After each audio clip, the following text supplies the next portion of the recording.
Big man ting, smash the like button and subscribe. Wow. So obviously your boy 6ix9ine's been released as a result of the Big C. The Big C is free, demand him up there. Wow. Now, it's going to be interesting though. We've seen some little piece, as you can see on your screen now. His first and only interaction since his release has been the post on the Shade Room, where he kind of joked, and I think this is the best, to be honest with you. Well, let me explain what he actually said first. So, the Shade Room posted up a message from the Los Angeles mayor who said, the LA mayor is offering rewards for snitching on businesses violating the city's stay-at-home order. And 6ix9ine on his official account came through and said, coming to the rescue. So essentially trolling. And to be honest, I think this is the best strategy. Many people were saying, is he going to go in? How's he going to try and play it? Is he going to come out trying to be gangster? Is he going to try and do this? Is he going to try to do that? I think this is the best strategy. Play it as you should have played it from the start. Those of you, man, who follow my channel, as we've discussed this whole 6ix9ine case over the last few months, my position's always been 6ix9ine stepped over the line. He didn't know his place. His place was to be the jester, yeah?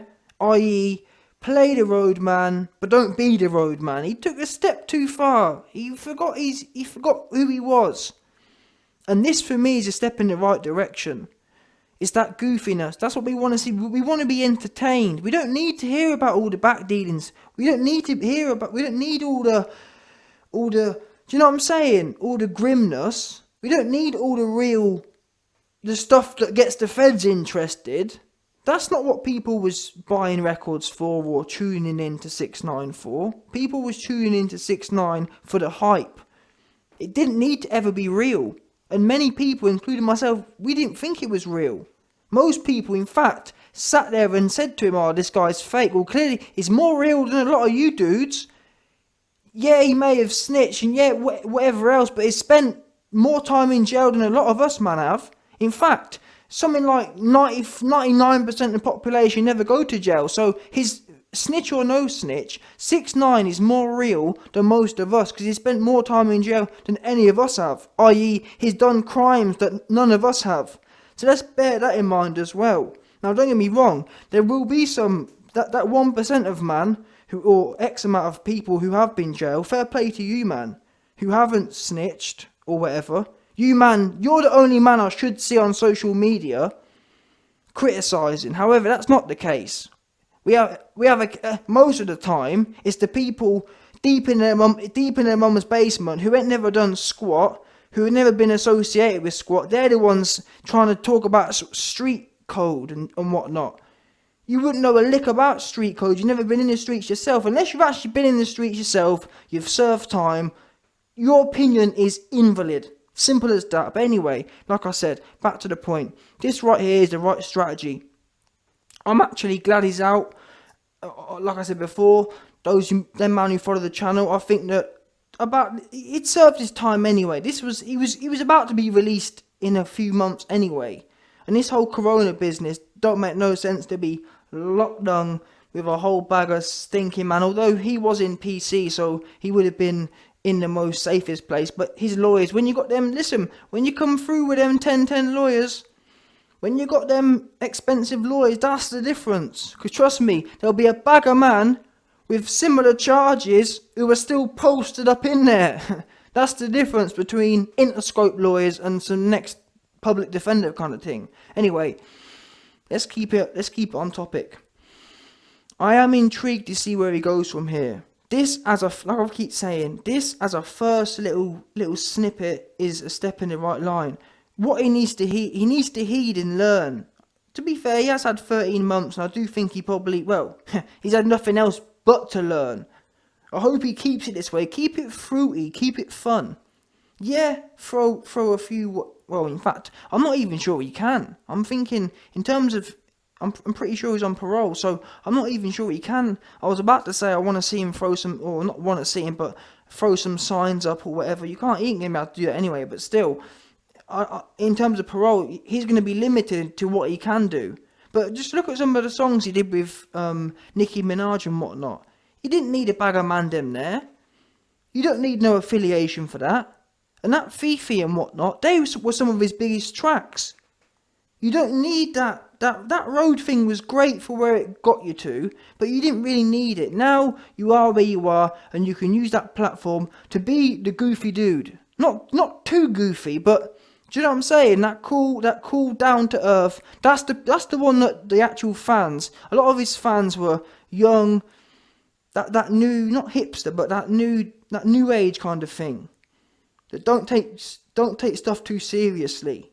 Like when you look at a lot of the older heads, the reason a lot of the older heads don't like 6ix9ine is because they come from the 90s and the 80s era, or mainly the 90s era, where it's pure life and death, and do you know what I mean? Rappers, well, to be fair, rappers are still getting shot today, but it's in a different kind of context. Like back in the 90s, it was literally East versus West, whereas now, yeah, people like X get shot, but it's not in the same kind of circumstances Biggie and Tupac. Do you know what I'm saying? That was more of a one-off kind of situation. So you got a lot of 90s heads who are still trying to cling on to that era. That era's gone, boss man. Let it go. This is the fruity era. This is the mumble rap era. And it's, in my opinion, it's unique, and things change. Life changes. Maybe if Tupac and Biggie had stayed around for long enough or longer, we may have not gone this way. But that wasn't the case, and we are where we are now. And I'm enjoying it. I'm 27 myself, and I enjoy I enjoy the mumble stuff. I'm sorry. That said, don't get me wrong, I respect Tupac and Biggie as well. They've got some bangers. They've got some all-time classics. However, the times are now. That old rough, raw, that pure real gangster stuff's gone now. There ain't no real gangsters now. And 6ix9ine surely ain't one of them. And to be honest, neither is the OGs from the 90s era. We've heard Mel Murder begging and crying to the judge. Oh, Judge, I'm sorry. The streets don't love me. So he sold the streets out as soon as he could, trying to get some time off, which proved he ain't really about it. Do you know what I'm saying? If Mel Murder was, if this so-called 90s rapper was really about it, he wouldn't have been selling the streets out, talking about how he's learned the streets don't love him and rah rah rah rah rah. Do you know what I'm saying?